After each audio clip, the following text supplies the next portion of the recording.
Prime Minister, let's turn to the economy. You're inheriting an economy that is struggling with higher inflation.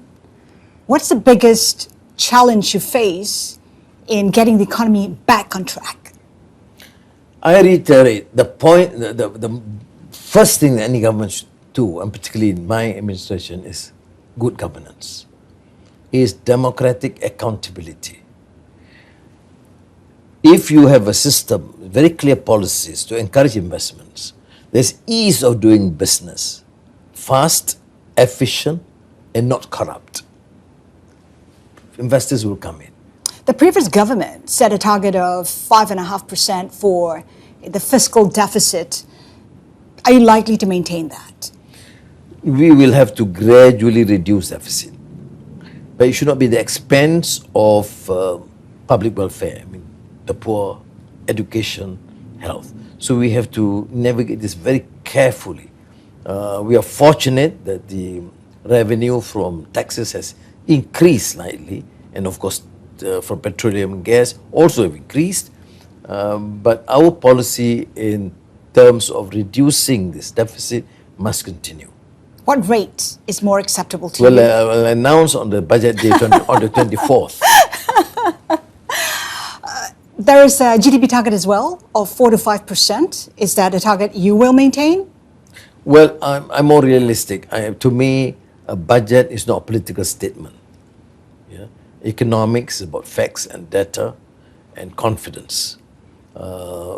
We are quite comfortable from the results of the fourth quarter, and though the projections have been more negative next year, I've seen these sort of more positive changes in the last few months, and I hope we can sustain that. So what's been projected will be announced at that particular time. 4 to 5% is achievable then? I would say somewhere around that. You talked about how you need to refill the government coffers. Would you consider GST, which Pakatan Harapan has been against from day one and consistently said it is not necessary as long as you're Prime Minister? Is it off the table? I've never suggested that. I said that GST remains the most transparent and efficient taxation system. The issue is when you have abject poverty, when people do not get even a minimum pay, how do you have a transparent taxation system? You know. Now, if you have enough funds, liquidity in the system, then you can say, all right, you can then pass on to the poor. But we don't have that now.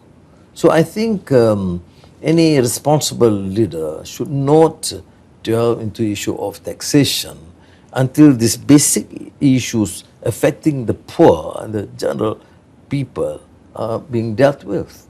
But I can't discount the possibility once, for example, you raise the income level of the people, okay, 3,000 ringgit, 4,000 ringgit, then you can then deal with it, because otherwise you're taxing everybody, although you can give some compensation in return to the poor.